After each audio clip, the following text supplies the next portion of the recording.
Welcome back. Ed Martin here on the Pro America Report. A couple days ago, I was reading our friend Lord Conrad Black, who joins us now. He's been a leading businessman. He was a publisher. He's done a lot of things. He's also an author and a historian. A biography. One of them is on FDR, another on Nixon, if I recall correctly. And he's been wrote a book on Trump, but also writes over at amgreatness.com, American Greatness. And a few days ago, he wrote a piece about the Harper's letter and the sort of the glimpse into what I would say the American elite, education elite, university elite, and I haven't talked about it much on the radio, Conrad. So if you don't mind, welcome back, Lord Conrad Black, and if you can walk us through your piece and what it shows, because I thought it was you illustrated well what this kind of shows about America right now. Walk us through that, please. Yeah, well, I think, first of all, thanks for having me on it. But what happened is, as many of your listeners would know, is that a group of about 150, as they describe themselves, intellectuals, which would be a reasonable description for some of them anyway, got together and wanted to write a cautionary message, a sort of open letter to their fellow intellectuals and those who follow them, that it was very hazardous to be quite so dogmatic about who had a right to speak and what the motives were of everyone who expressed an opinion in the intense public debate that's going on now. And and it was a widespread group, include J.K. Rowling, the British fiction writer, Harry Potter, the inventor of Harry Potter, and it included Noam Chomsky, that ancient Marxist who knows a lot about language but has never said a sensible word about politics in 70 years. And a number of people who had no business being on the so-called letter from intellectuals, like Michelle Goldberg, that hack in the New York Times, and a lot of people no one would ever have heard of. But there were some serious people there.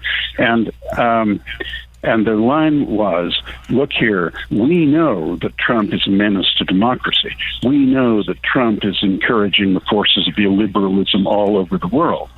And we know that, as you know that, but the answer should not be that we shut down free and open debate.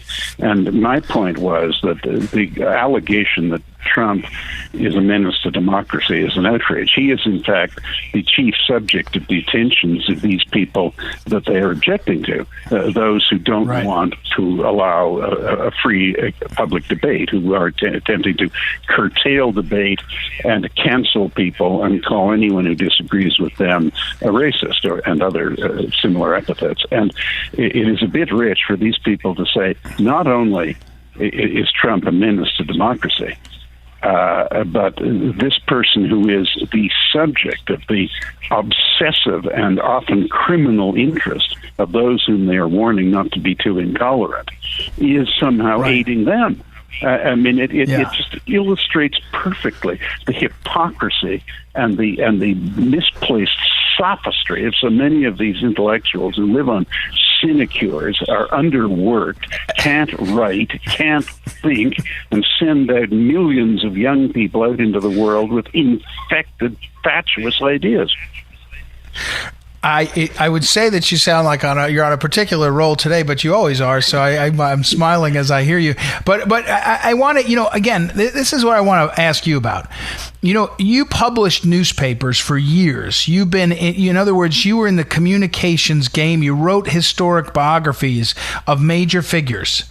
And now you watch the quote unquote journalists of this era descend. They may have been liberal in the past. You may have worked with them and employed them at your newspapers and all, but they may have been liberal even if they were reporters, but they had somehow at least had, I don't know, enough dignity to have put aside their bias and try to function. We're living in a time where, and the two things about this that are so worrying, one is they're smoking themselves out. You're looking at them, you're like, boy, you guys are kind of pathetic. But the second thing is they're making a whole bunch of people that don't know better a little bit or a lot crazy. And that's the thing I find concerning. So what do we do about that, what we're in? I mean, how do you handle that moment in terms of what they're doing to a whole bunch of people? A third of the country is made insane by these people. Yeah, or maybe even more than a third. Look, on the subject of the journalists, our biggest newspaper was the London Daily Telegraph, which is the biggest broadsheet newspaper in Europe and one of the biggest in the world. And our rule always was, even though it was well known as a conservative paper, we went all the way with Margaret Thatcher. Our rule was to separate reporting from comment. We had absolutely no problem with the views of the journalists, where we had Marxists, we had all kinds of people in different places. Didn't matter, as long as they knew how to separate reporting from comment, and where they didn't, the editors would help them on that. And if they wanted to submit an opinion piece, they could do it, but they had to sign it, and it was clear it was their opinion, not the newspaper reporting. And that worked well. We had no labor problems. We had a very good relationship with the journalists. And just by illustration, the then leader of the opposition, Neil Kinnock, who we certainly violently opposed editorially when he ran as party leader of the opposition, the Labour Party, against Thatcher and John Major, the man from whom Joe Biden cribbed that, never having gone to university and so on. Neil himself told me that the first parliamentary reporting he looked at every morning was in our paper because it was always fair. And I think what we've done, and I'm shocked that it's happened, as you are, and I'm sure many of your listeners are, but we have the long, great New York Times. All my time was a liberal paper. Everybody knew that. But it was relatively reliable in presenting the truth, and even in highly partisan circumstances. And as well as their own comments on top of that, absolutely plainly declared that their position now is not to report objectively; it is to attack the president. Well, I think this is absolutely scandalous, and I think the resignation of Ms. Weiss and her letter earlier this week is illustrative of what we're dealing with. Now, when you say what can be done about it, I think what has to happen is the Democratic Party has now become a coalition of old-time, for the most part, reasonable Democrats, many of whom are not in that party anymore, but some are still there.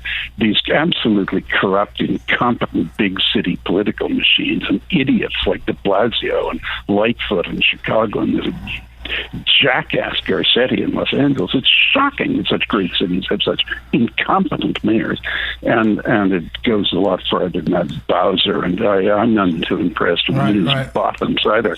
But you've got that group, the old traditional machine of the Democrats, but now it's tainted with these extremists. They're mollycoddling Black Lives Matter, which is essentially a racist organization that does not accept that all lives matter, and engages along with Antifa in what amounts to urban guerrilla war, and they're attached to them, and they're allied to a pestilence. They're joined at the hip to the durability of the coronavirus and the ability of their lackeys in the media to terrorize the public with that public health problem.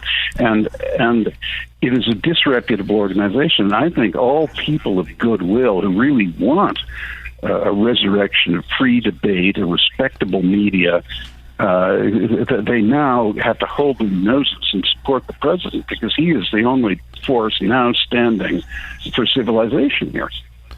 The Democratic Party is undermined and rotted out from the bottom up by dangerous elements.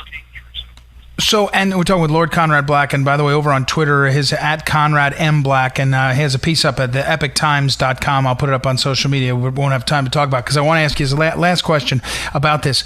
So what do we do when the media is so rapidly deteriorated, and it's driving people crazy? I mean, it really is. I tell my listeners sometimes, you got to unplug, just get away from, especially cable TV. Even Fox News tends to be playing the game of how to keep people coming back by making them crazy. It feels like it's worse than it's ever been. Am I misreading that? Is it go in ebb and flow, and we're going to come back from this?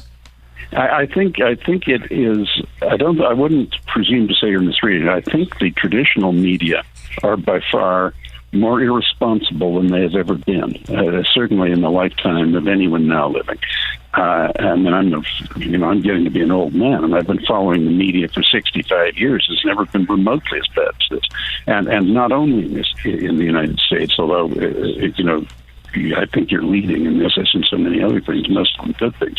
But I think the good news is the fragmentation of the market is so great. And so all sorts of people get their news in ways that weren't available even 15 years ago. They look at aggregators and read certain articles, say both sides of it. You look at Real Clear Politics. They always run, a piece on each side of every issue, and about 5 different variations. And or people go to sites that they have confidence in, I cite myself not with any self-praise, but just by illustration. Those who actually like my view of things. I do 4 columns a week in the United States. There's no doubt that I have a very large readership, and so people who like that they can find what they trust. And I don't mean just with me. I'm talking. I mean anyone. The people on the left, whoever that, anyone. And that fragmentation of the market. I mean, when I was a young man, the 3 main networks and about 5 print publications controlled most of public opinion in the U.S. And that was potentially dangerous. Now, for the most part, they were responsible people and they didn't abuse their positions. But that's not the point. It was potentially dangerous, and I don't think you have that now. Even though there's this massive groupthink on the radio, on the television networks, other than Fox. I think Fox is pretty responsible, but that's somewhat countered in the social media. And the amusing part of that is the executives and owners of the main social media platforms are again absurdly left-wing limousine lefties, and their services that have made them their huge fortunes are being used by Trump and his followers to counter the basic national political media. It's all kind of piquant, but when you look at it, the president's ratings are 2 to 3 times higher than those of the media. The public doesn't trust the media, and so they haven't been gelled in the numbers that you might have feared. But the danger is, as you said, I'm trying to be so long-winded, but it's complicated. I don't want to be glib about it, but a free press is absolutely vital to a democracy, and we're getting to the point where the public doesn't respect the free press because they don't deserve respect. The antidote and the good news and the escape hatch, I think, is this tremendous multiplicity of choice. So people go to places they trust. And again, when I was young, and probably even when you were young, Walter Cronkite, David Brinkley, and V.P. Morgan, or Frank Reynolds, whoever was at ABC, between them, the whole country watched them. They don't watch those. See, no one would know who the hell the anchor at CBS is anymore. No one would know. No one would care. That's right. No, you're exactly right. Those were the canonical, providers of the news, and it's just fragmented. All right, we got to run though. Conrad Black, thanks as always. Fascinating topic, and I'll put up on social media his recent writings. He writes 3, 4, sometimes more times in our publications all over America. We'll take a break and be right back. It's Ed Martin here on the Pro America Report. Be back in a moment.